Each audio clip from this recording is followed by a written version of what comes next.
I'm not sure I've ever met anyone who doesn't love Chinese dim sum. Hi, I'm Jill, and today I'm going to show you how to make Chinese spare ribs in a garlic black bean sauce. But first, like and follow me on Facebook to get all my latest videos, and Pinterest, Instagram, and Twitter at This Old Gal Cooks. We're going to use the Instant Pot pressure cooker and make the whole thing right together in under 20 minutes from start to finish. You're going to add your dry fermented black beans. I'm using dry black beans, fermented. They're soybeans. The second thing you're going to want to add is Shaoxing, Chinese wine. This is really great, gives it a lot of flavor. So we're going to add in the Shaoxing right into the pot. Now we're going to add in soy sauce. All right, so you also want to make your sauce first before you prepare your ribs, because you want it to soak a little bit, the black beans, and just soften up a little bit. So we're going to do that, and I'll show you how to do the ribs afterwards. All right, so it's soaking in there. So we're going to add equal amounts of ginger and garlic. So now we're going to add some scallions, the white parts of the scallions. Those go right into the pot. And we're going to add in some sugar. I'm using white sugar. You can use brown sugar if you like. So pour that right in. So I'm going to add some fresh, well actually it's jarred, but it's ground chili paste. It's sal oelek. It's not as hot as you might think it is. For this recipe, we do like 2 tablespoons in it. It's not going to add a lot of heat. It'll balance really well with the teaspoons. What did I say? Tablespoons. 2 teaspoons. Don't add 2 tablespoons. Your mouth will be on fire. So this is all you do for the sauce. You see how easy it is? Here's Ed. Here's Ed. Okay, these are the riblets, and this is how they come. It's basically like a rack of ribs, and they cut it on a bandsaw.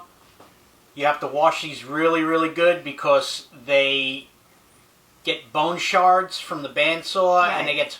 So what I do is I bring them over to the sink, and I use warm water. It's warm.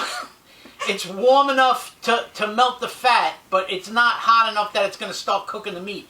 Right. So the little bone shards will come off, and right. It'll be, nice and clean. I do want to interject something. If you are kosher or if you don't eat pork, you can use a flanken style meat and do this recipe the exact same way.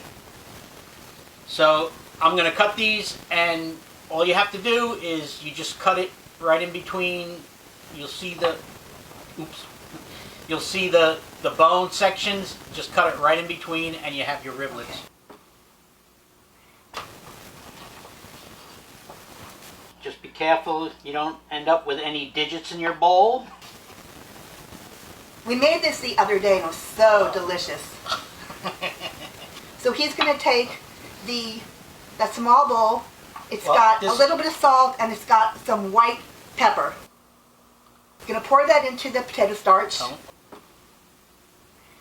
Mix it around. Okay, now you're going to put that all through the meat. You want to coat the ribs with that really well. Faster.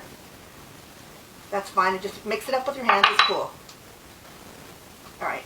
Now, do you know why we're coating the meat with the potato starch, Ed? Yes, I do. You want to tell them why? Well, it'll help, make a slurry or a thicker sauce. You want to just dump all the meat in? Also, with the potato starch, because it's on the meat and not mixed through the sauce, it will still come to pressure. Now, for the rice, we're going to add a long-legged trivet right on top. And the rice with the cover on it, and I like to use the hole so that it steams nicely, but so that the liquid doesn't, splatter and get inside it. The rice is nice and white. Now we're going to lock on the lid, just like that. And we're going to come over to the front of the panel, and we're going to set the timer for 5 minutes. And I'm going to open the lid. I can't wait. I'm hungry. You hungry? I'm hungry. Hungry. All right, take that off. Ed, can you get that rice out for me, please? It's heavy. And fluff it if you like. And it's hot, too. It's hot. And the little thing inside. Hot, very hot. Can you move that lid, please? Oh, sorry. And the trivet, too. And you put it there. Okay. That's great. All right, so you can see there's not a ton of liquid, but there's enough. And as we mix it, it's going to thicken up a little bit. So the first thing you want to do before we serve is I'm going to add a little bit of sesame oil. I'm adding it after it cooks because when you cook with sesame oil, it gets kind of funky a little bit sometimes. So we want the flavor, but we don't want the funk flavor. So about a teaspoon I'm going to add in right now and mix it through. So I'm going to add some scallions in now like that and just mix them up.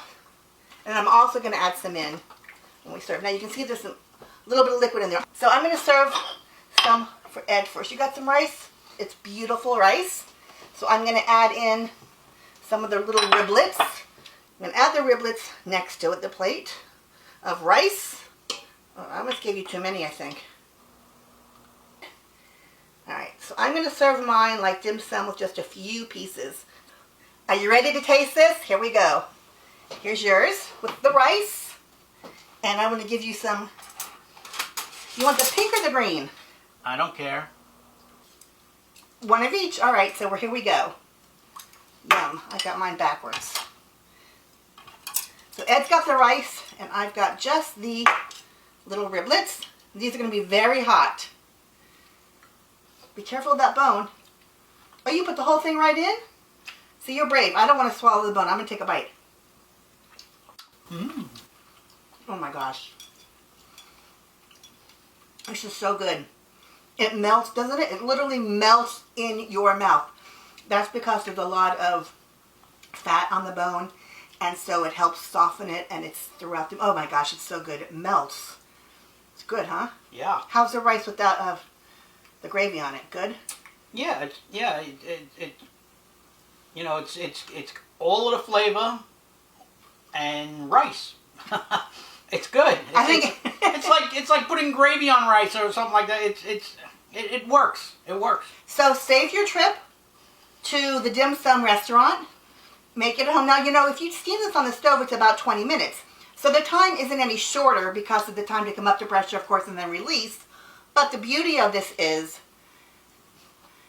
it's braising right in the liquid. You can walk away and do whatever you want. You can go pet your cat who's now talking to me, who wants all kinds of attention. And some dim sum. She's not getting any of the dim sum. You know, you can do what you want. That's what's great about the pressure cooker. Just walk away. Well, I hope you know what I forgot to do? Oh. Dun-da-da-da. Dun-da-da-da. Myself. See that? Green onion. Hold it under there. That was fast. You had to eat it more, huh? Yeah, is that why not? good? All right, keep going. It's here. So is this dinner for tonight then? I think so. I reckon so. We've been watching Wentworth, so reckon. Visit thisoldgal.com for the complete recipe as well as many others.